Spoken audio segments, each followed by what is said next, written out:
Om.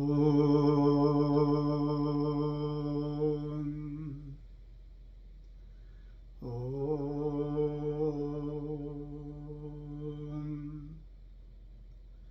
Om.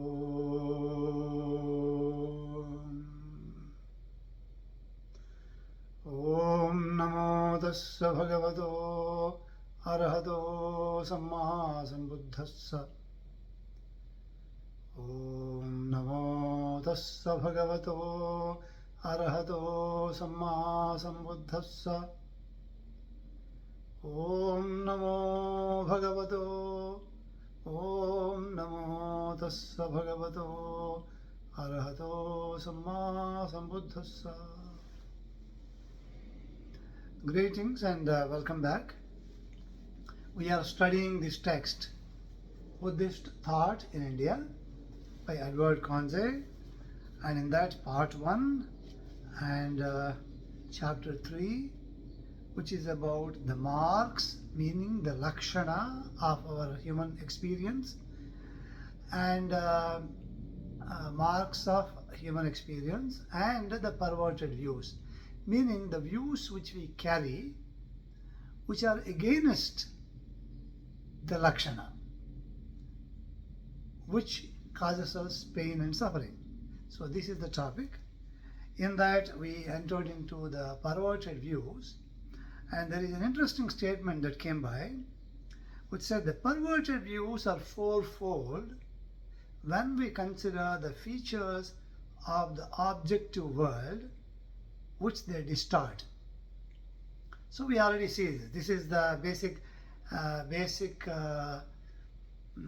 marks. There are 4 marks of the objective world, which is impermanence, ill, and not self, and the last one, ashubha, or repulsiveness. But we do not see them that way, and instead we see them as permanent, ease or sukha, and having a self, and 4th one, shubha or lovely. So that is, when we look at the objective world, this is how the perverted views are categorized. And the next statement is, they are threefold when we consider their location in our minds. When we consider their location in our minds, location of these perverted views in our minds, where they are centered, then it is a threefold category, threefold categorization. For they may concern perception, thought, or theoretical opinions. Perception, thought, and opinions. Although the commentaries are none too helpful, this further subdivision offers no real difficulties to our understanding. To begin with the 3rd item, which is about the opinions, people may, on critical reflection, formulate a theory to the effect that the world contains permanent or eternal objects. Because the 3rd one is about theoretical opinions. So he is addressing the theoretical opinions here. People may, on critical reflection, formulate a theory to the effect that the world contains permanent or eternal objects, such as the sun, the soul, the creator God, etc. Or we may have the theoretical conviction that the sum total of good in the world outweighs the suffering there is in it, and that life as we find it is worth living. This is how we conclude, based on our critical reflection, a theoretical opinion is created, and we stick to that. That's what it says.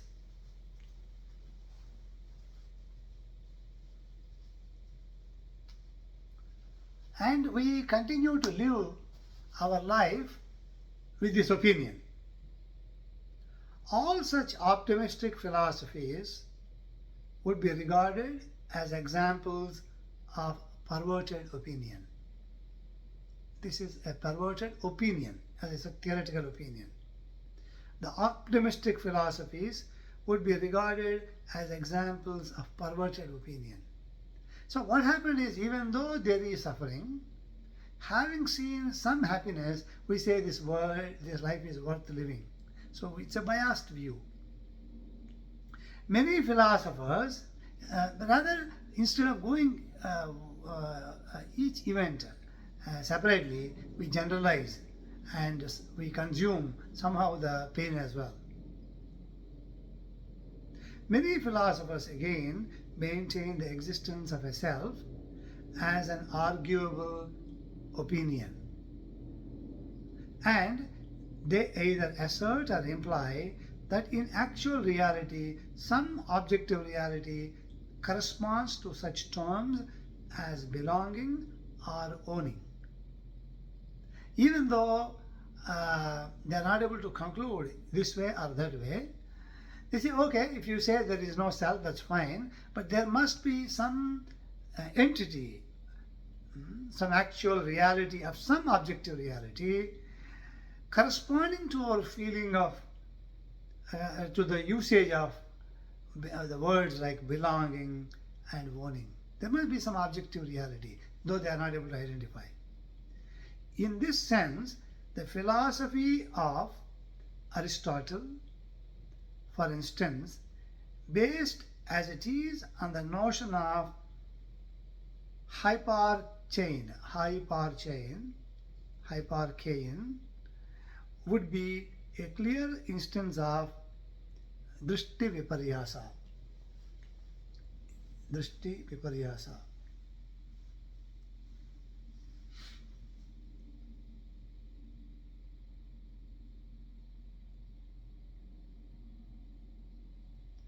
Means accepting some kind of existence, hyparchain. The strength of the perverted views does not, however, lie so much in explicit theoretical formulations as in our habitual acting, as if things were the opposite of what they are. This particular theoretical opinion related perversions is not so much about explicitly defining theoretical formulations. It is more in the habitual acting. We're habituated to acting and we act certain way. Habitual acting as if things were the opposite of what they are. We assume, we somehow imbibe this idea that things are different from what they actually are, and then behave with that opinion of our accepted opinion, not with respect to which is in correspondence with the reality. These habits result from two factors: from false vision, that is, from the way in which the data of experience appear to ordinary unthinking perception, and from false desire, that is, from the transformation which wishful thinking almost unnoticed works in their appearance. So why do we have these habits whereby we do not consider things as they are, but we are blindly driven to work based on our habits? The author advances two reasons. Number one, there is the only connection between the object and our understanding is the data presented to us. But what if the instruments which are in between the object and our receiving mechanism, the instruments which are between these two, they somehow capture the data which is not a true reflection of the object itself? So obviously, as long as there is an instrument, a mediation in between, which is required to translate the qualities or the properties of the object under observation, and if the data cannot be 100% truly compliant with the object, obviously we will make wrong conclusions. Assuming the data that is presented to our Gnanendriyas, our objects, or the organs of knowledge, is perfect and is in conformity with the object, but what if our ability to see the data in clear terms is impeded by our own internal mechanism, which is, in this case, is more like our desires. That is, from the transformation which wishful thinking, almost unnoticed, works in their appearance. So even though the data is presented correctly, our hyper anxiety, our wishful thinking, our desires really transform the data, and whereby we understand it differently from what it is. So these are the two factors whereby we act more by habit than the reality itself.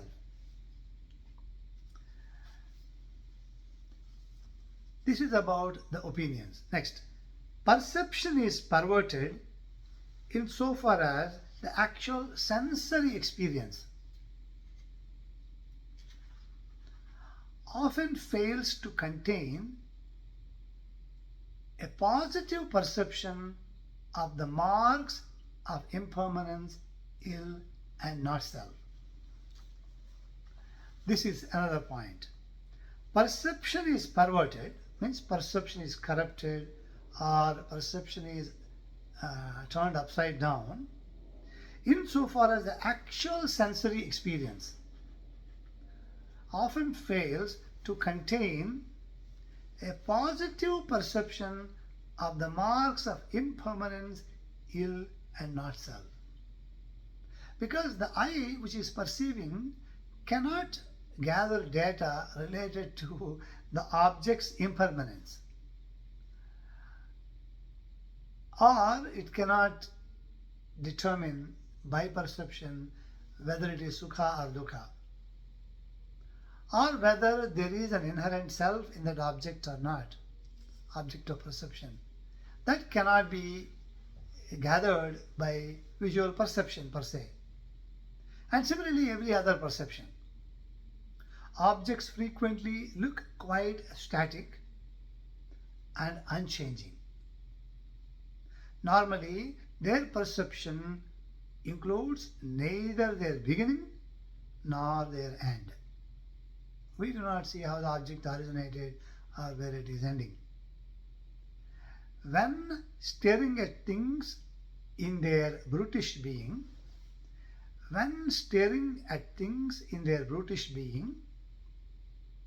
we generally fail to attend to their rise and fall. To their rise and fall, we fail to notice. The duration of things, their arising and their breaking up, remain normally outside the field of perceptual vision. Similarly, a great deal of the suffering and pain connected with a sensory experience is concealed. The great deal of suffering and pain connected with a sensory experience is concealed at the time when its pleasurable contents are evaluated. So when we are experiencing pleasure while using an object, we do not know what is to come. Its ill effects are concealed at the time. I mention here only the hidden pain of others. I mention here only the hidden pain of others, and that which comes only in the future. As Thomas A. Kempis observed, so every fleshly lust comes with a smiling face, but at the end it bites and kills.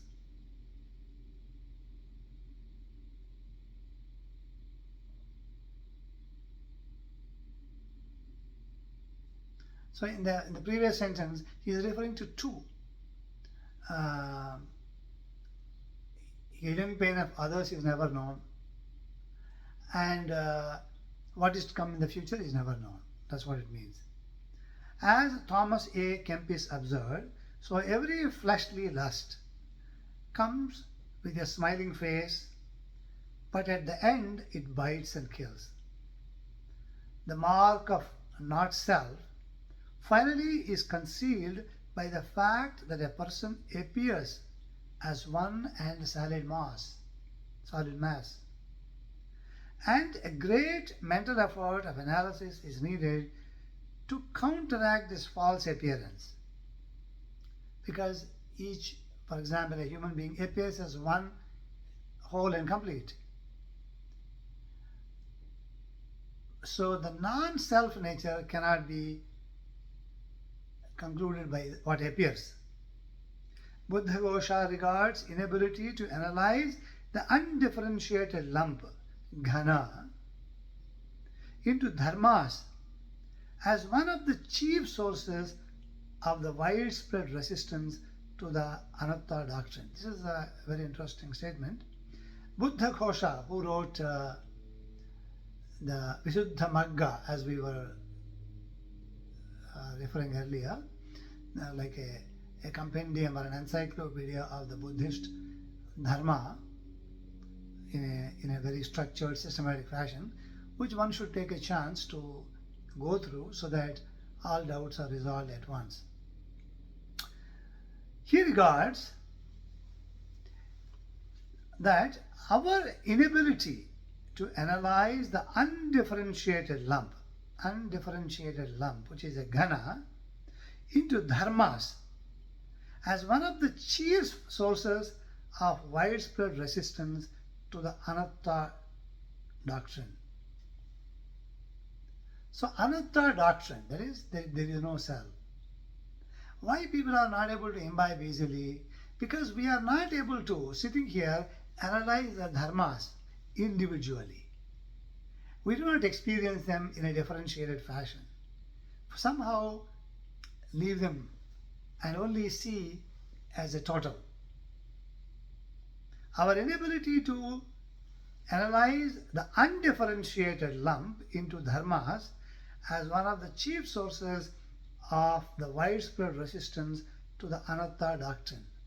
If we are able to see this experience as consisting of so many dharmas as parts, then it is very easy to identify that each of these dharmas do not have a self.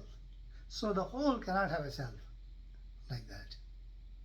Terms like I and self are used from mental laziness.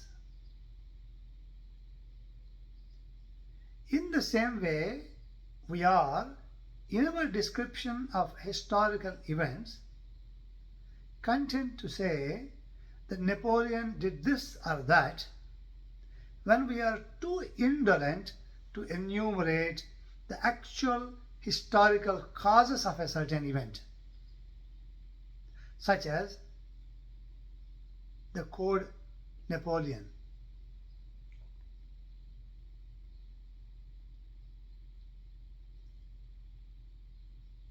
So we are not really looking at the causes behind every event, but instead we simply state the event. In their treatises on Abhidharma, the Buddhists have set out long lists of elementary dharmas. I told you, dharma means the parts or constituents that make up our experience, with rules for their combination, in an effort to enable us to see beyond the apparent unity of persons and things. In an effort to enable us to see beyond the apparent unity of persons and things, and to penetrate to a manifoldness of dharmic processes and to penetrate to a manifoldness of dharmic processes which allow us to altogether dispense with the notion of a self. So what the Abhidharma texts do is to give a long list of these dharmas, and they also lay down the rules for their combination. Probably, for example, to say which dharma will come along with another dharma, which dharma will precede which other dharma, which dharma will follow the other dharma, which two dharmas cannot go together, all based on human experience.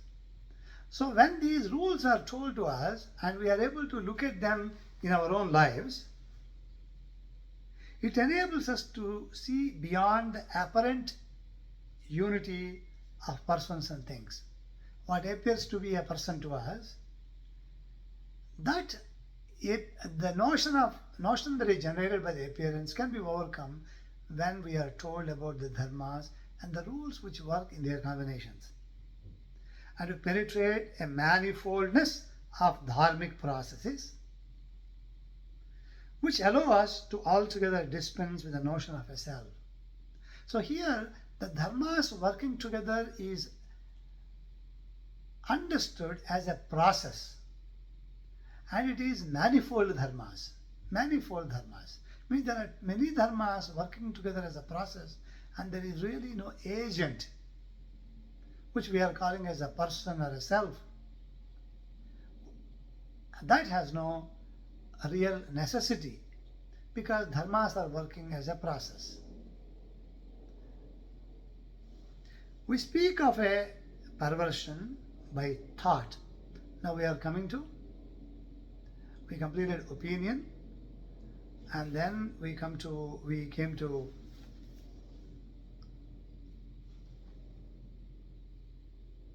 perception. We talked about perception, and now we come to thought. We speak of a perversion by thought when the inclinations of the heart put a patently false construction on events, and where their appearance is manifestly distorted by fantastic alterations and additions imported in deference to our wishes and fears. We speak of a perversion by thought where the inclinations of the heart put a patently false construction on events, and where their appearance is manifestly distorted by fantastic alterations and additions imported in deference to our wishes and fears.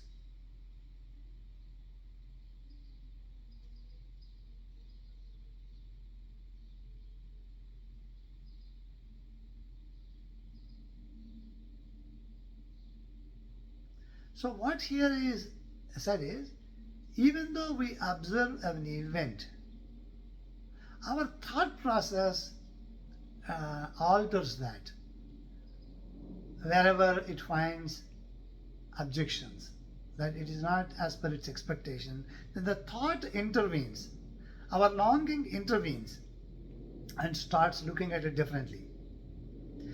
The fourth perverted view, which regards the repulsive as attractive, is obviously almost entirely a matter of wishful thinking.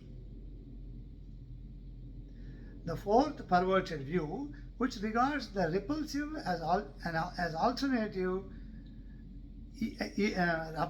as attractive, is obviously almost entirely a matter of wishful thinking. It concerns objects which directly appeal to our basic instincts, chiefly food and sex. If instincts can be defined as that which arouses an interest in what is inherently uninteresting, then it is easy to see that those objects of the outer world which feed and sustain them owe their lustre and fascination in the main to a rich imagination. So here is a reference to how our mental inclinations or samskaras are working. The perverted view, fourth one, which regards the repulsive as attractive, is obviously almost entirely a matter of wishful thinking, because we imagine. It concerns objects which directly appeal to our basic instincts. What are those basic instincts? Food and sex. That's what he says here. Chiefly food and sex. So because of these basic instincts, we have a wishful thinking. If instincts can be defined as that which arouses an interest in what is inherently uninteresting, because of inclination or instincts,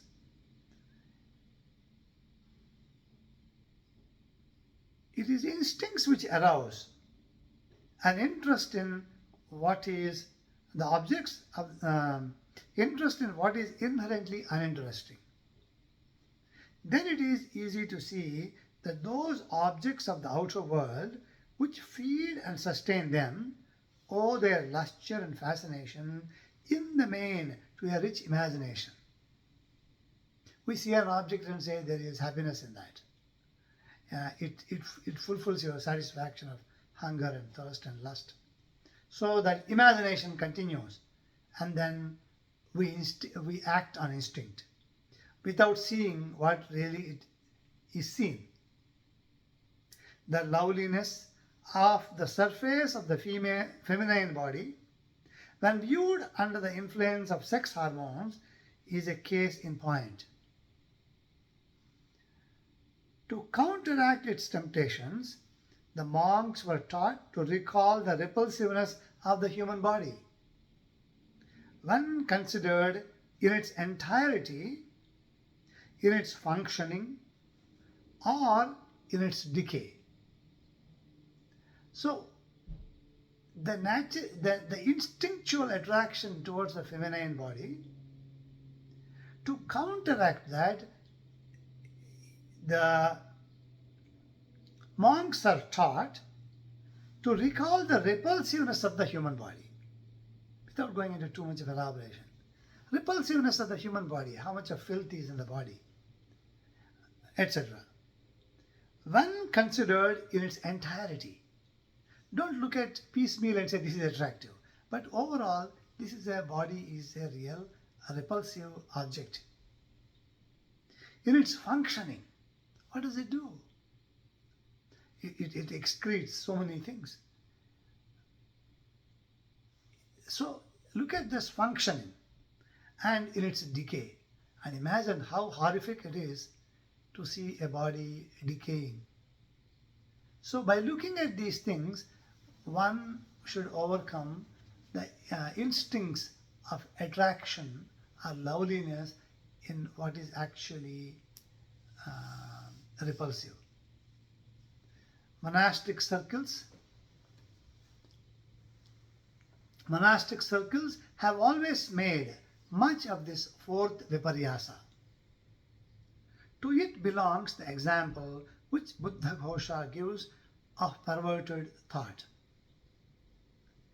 To it belongs the example which Buddha Ghosha gives of perverted thoughts, when he refers to a woman who leered at Mahatissa, the elder, with perverted or corrupt thought, vipallata chitta.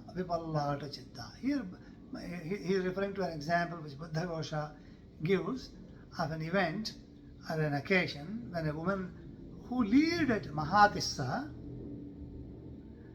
the elder, with perverted or corrupt thought, vipallata chitta.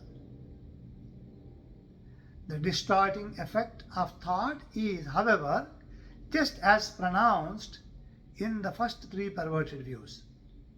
The distorting effect of thought is, however, just as pronounced in the first three perverted views. Both fear and hope will induce us to overstress the permanence of things, and we often deliberately avert our minds from the forces which threaten ruin to what we hold dear. So this is an important thing. So we will continue in the next segment, because this is how we need to understand how currently we are being really controlled by this. We'll look at the next segment. Om Shanti Shanti Shanti.